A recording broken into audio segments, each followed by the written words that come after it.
I love a wreath any time of year, not just for Christmas. It's daffodil season here, and I've got a few daffodils that popped open in the field before I could harvest them for my customers. So today I want to make a spring wreath that incorporates these daffodils, as well as some hyacinths from my gardens, some primulas that I picked up from the store, and of course, I'm doing that thing again. I'm going to go foraging in my woods and fields. So why don't you come along with me and we'll see what sorts of bits I can find to create a beautiful and seasonal spring wreath. Before we head off, let's just say a quick hello to my coworkers here. I have some pretty precious company next to my studio these days as we have started our kidding season. And it is nap time over here. Hi, Mama.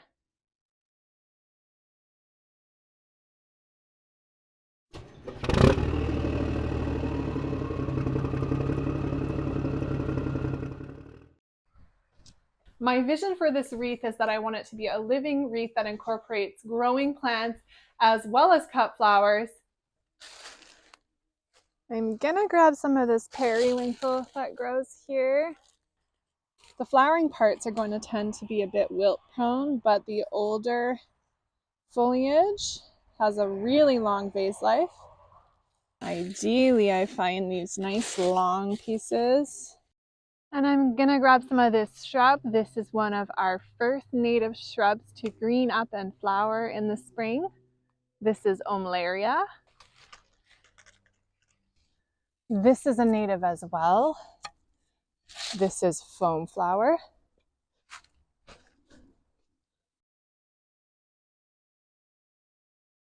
It's kind of interesting because I've done this walk dozens of times, but I've just spotted some snowdrops that have been left here, I guess, from an old homestead that are just growing here.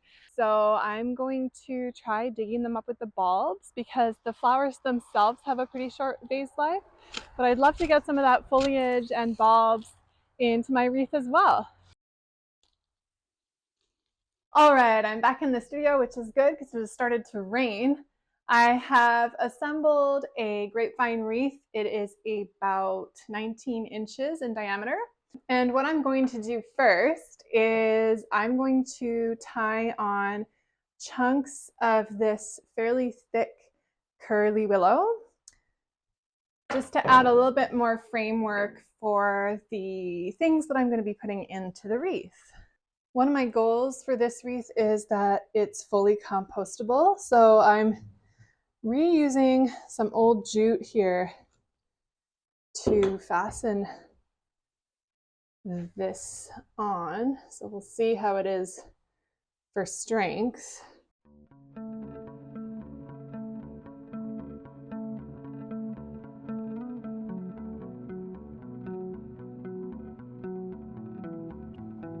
So right off the bat here, I'm allowing the curly willow to add a little bit of dimensionality to the wreath.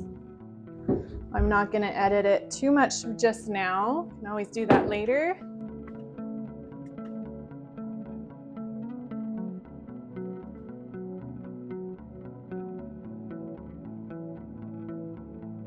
All right, so I have my frame now reinforced with curly willow, adding some dimension.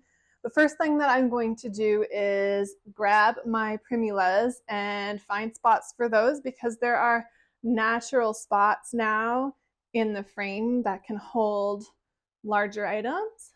I've got some moss here that I gathered from my forest earlier, and some of it is just reused and re-wetted. So I've already gone with these primulas and taken off a lot of the excess soil and given them a good watering. And I'm going to be using Kokedama technique for a lot of the items that I'm going to be putting in the wreath today, like bulbs and living plants. And I'm going to go ahead and wrap this root ball up in some moss before placing it into the wreath.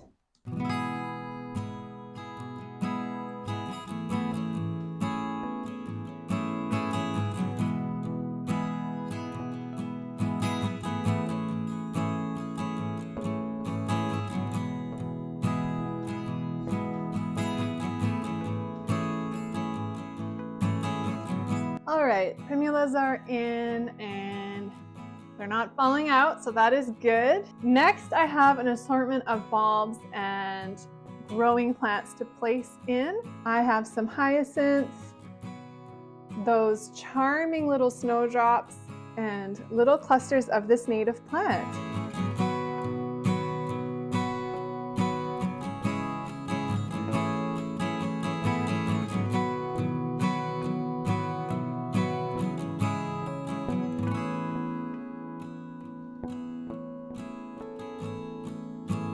Hyacinth stems are heavy, so for this longer one, I'm actually going to tie it on here onto a part of the frame underneath the foliage.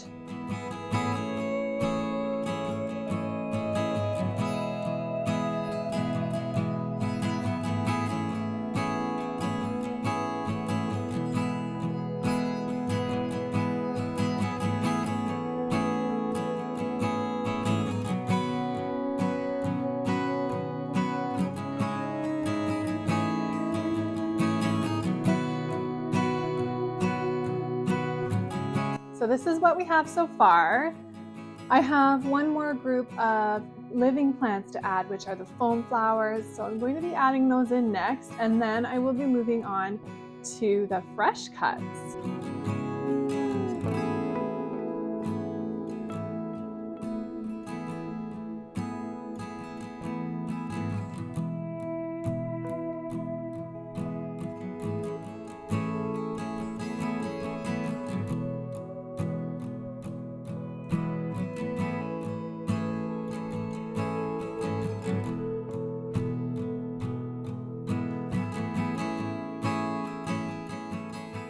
All right, it's time for the fresh cut component.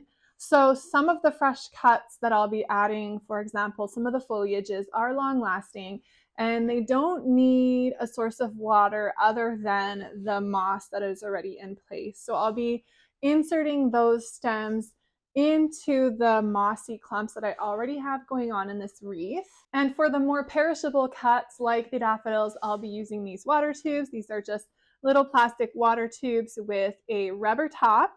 And the idea behind a wreath like this is that as those short-lived components finish their vase life, I can replace them through the season with what happens to be flowering seasonally at that time.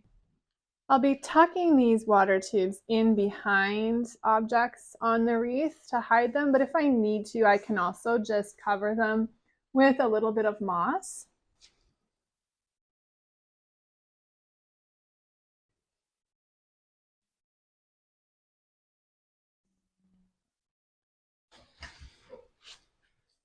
Now, daffodil stems are a little bit soft. It can be hard to push them through the lid without breaking them or bending them. So another way to do this is just to get the stem through the lid like this.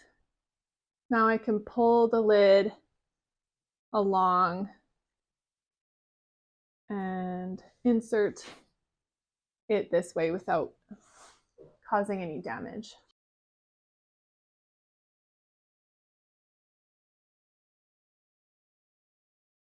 And I'm being mindful at this point of which part of the wreath is going to be the top, because I'm going to be facing my tubes either up to the left or up to the right. And I'm going to be trying not to have them hanging upside down.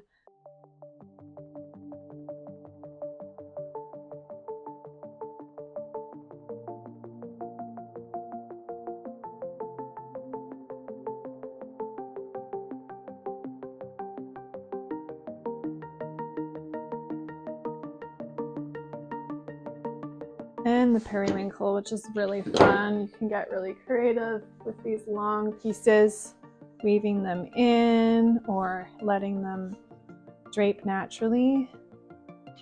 A lot of the things that went in earlier were kind of clumpy, so now I'm just adding in some more softer lines, a little bit more of a visual pathway.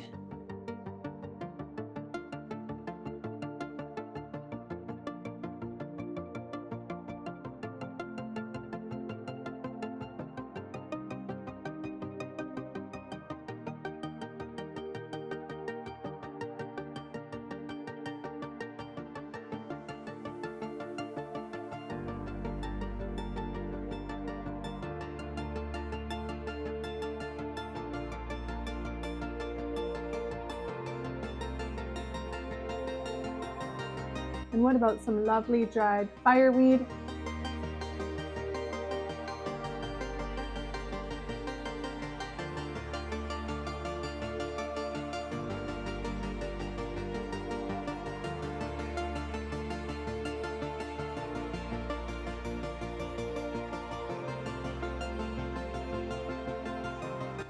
And this is some very dead boxwood, and I just love the color of this.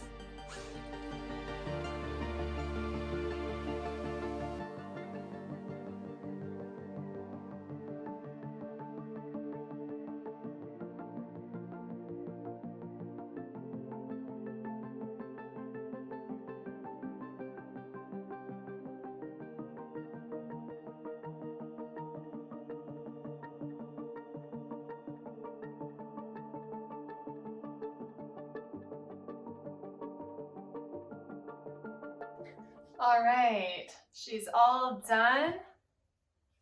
I think you could probably see the difference now as I've added a lot of texture and a lot of movement with my foliage. I've also added some dried botanicals such as the straw flowers. So this one's really starting to tie in a lot of the information that I've been sharing with you in some of the more recent videos. If you're looking for more information on using dried botanicals mixed with fresh, which is my favorite way to use dried botanicals, I've got a video that should help you. It's called Mixing It Up Fresh with Dried Flowers. So check that one out, sharing lots of different techniques and tricks for how to incorporate dried flowers in a safe way so that they actually stay nice. So there we have a living spring wreath. And now that it's done, and I think it's gorgeous, I'm going to tell you one little secret, and that is that I've never made a wreath like this with this technique before. I just thought I would try it because I wanted to be incorporating all of the living plants, and I debated putting it on a pre-moss wreath frame as I do for a lot of my wreaths, for example, my Christmas wreaths. But I just wanted to try it in a different way so that it would be fully compostable. So the wonderful thing about this wreath now is it's fully compostable. It's quite strong. I'm impressed with the strength. So adding the thick cords of curly willow really helped to strengthen up the frame to hold the amount of weight that is going on here. I will be able to reuse this in the future, but it is compostable when I take out the water tubes. Everything else is completely biodegradable. To care for a wreath like this, as I mentioned, as the daffodils sort of peter out, they can just be replaced with new fresh flowers with which whatever is seasonal. The rest of it can be maintained using some spritzing or some soaking to basically keep the moss moist. And as long as the moss is moist, the flowers should be pretty happy. So that is a wrap. Hope you enjoyed. Hope you also found it helpful. And I hope this video was inspiring for you. Let me know if you have any questions or if you've done something similar. I'd love to hear your own techniques. Love sharing and love learning together. Thanks for being here, and I'll see you next time.